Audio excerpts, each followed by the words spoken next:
বাসাংসি জীর্ণানি যথা বিহায় নবানি গৃহ্ণাতি নরহ পরাণি তথা শরীরানি বিহায় জীর্ণা নৈন্যানি সংজাতি নবানি দেহি।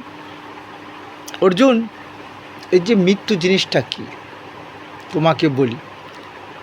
মানবগণ যে বস্ত্র পরিধান করে, সেই বস্ত্রটা যখন ছিঁড়ে যায় আবার নতুন বস্ত্র পরিধান করে। বস্ত্রটা তো একদিনে ছেড়ে না, পুরাতন হচ্ছে, ময়লা হচ্ছে, কাচ্ছি কাচতে কাচতে ফেটে যাচ্ছে, হয়তো তালি দিলাম, সেলাই করলাম, এক সময় এই তালি দেওয়াটা মানে কি জানো, দেহে রোগ হচ্ছে, ওষুধ খাচ্ছি, ভালো হচ্ছে, আবার হচ্ছে, আবার কাচতে গিয়ে কাপড়টা ফেটে যাচ্ছে। তাহলে কি করবে? আর উপায় নেই, নতুন একটা কাপড় কিনে নিয়ে বাজার থেকে ওই কাপড়টা তোমরা পরিধান করো। তো এই দেহ, ওই যে দেহীন হস্মিন যথা দেহে কৌমারং যৌবনং যারা তথা দেহান্তর প্রাপ্তি ধীরস্তত্র ন মুহ্যন্তি।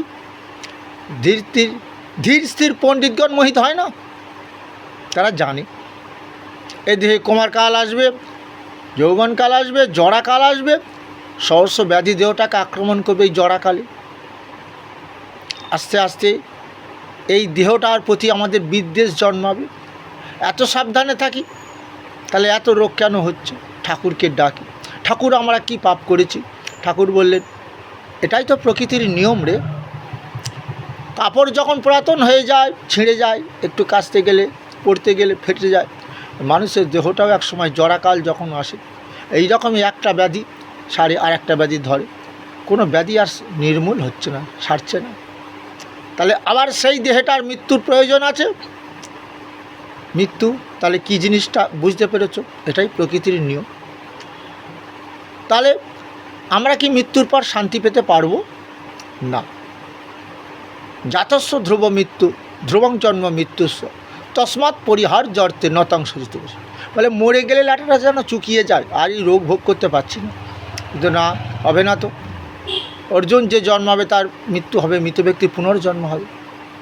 তাহলে পুনর্জন্ম যখন হবে, আবার সেই রোগ শোক, এমনকি পূর্ব জন্মে যদি পাপ কর্ম বেশি হয়, পরজন্মে গিয়ে আবার সেই আরও রোগ শোক ভোগ করতে হয়। এটা তো জানি আমরা, কারণ ভগবান সেই জন্যও আবার বলেছেন, কি বলেছেন? কৃষ্ণ ভজনে হয়, চৈতন্য মহু বলেছে, কৃষ্ণ ভজনে হয় জীবের পাপ মুক্তির কারণ, কর্মভোগ রোগেতে ঔষধ রস। দেহ দিয়ে অনেক পাপ করেছো, কৃষ্ণ ভজন করো, করে করে দেহ পাপ মুক্ত করো, রোগমুক্ত হয়ে যাবে। সেই কৃষ্ণই সমস্ত রোগমুক্ত করে দেবে। বললেন না, কি বললেন? অপিছেদস্যি পাপে ভা সর্বে ভা পাপকৃতম সর্বাং জ্ঞান প্রলোভেনই বা বীজিনং সন্তরুষি। যদি তোমরা অধিক পাপাকারী হও, আমার গীতা অমৃত পান করো, পাপ সমুদ্রে ডুবে মরবে না। অর্জুন, দেহ পাপ মুক্ত হবে, আমার গীতা শ্রবণ করে পাঠ করি, মৃত্যুর পর পরমোক্ষ লাভ। কিন্তু আমরা যে মৃত্যুর পর গীতা পাঠ করি, কারু কতটা তার পরম মঙ্গল হবে জানি না বাবা। কারণ শাস্ত্র বলছে শ্রবণং কীর্তনং রবি বিষ্ণু শরণং পাদ সেবনং অর্চনং সক্ষ দাস্য সক্ষ আত্মনিবেদনম। তাহলে এখানে আমরা কি বলতে পারি? সেই গীতা শ্রবণ করতে হবে, পাঠ করতে হবে, ভজন সাধন করতে হবে, এইভাবেই দেহ পাপ মুক্ত করতে হবে। এটাই আমাদের নিয়ম শাস্ত্রের।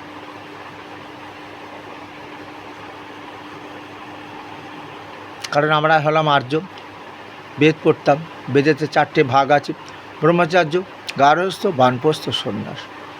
ব্রহ্মচার্য পালন করলাম, পড়াশোনা করলাম, বেদ পড়লাম, এবারে সংসার জীবনে এলাম। সংসার জীবনে এই রোগ শোক আস্তে আস্তে দেহ আক্রমণ করে, সবাইকে সব কিছু ছেড়ে দিয়ে বনে গিয়ে সেই পরমেশ্বরের ভজনা করা হয়, বানপ্রস্থ বলা হয়। বোঝা যাচ্ছে এই কথাগুলো? এটাই নিয়ম প্রকৃতির।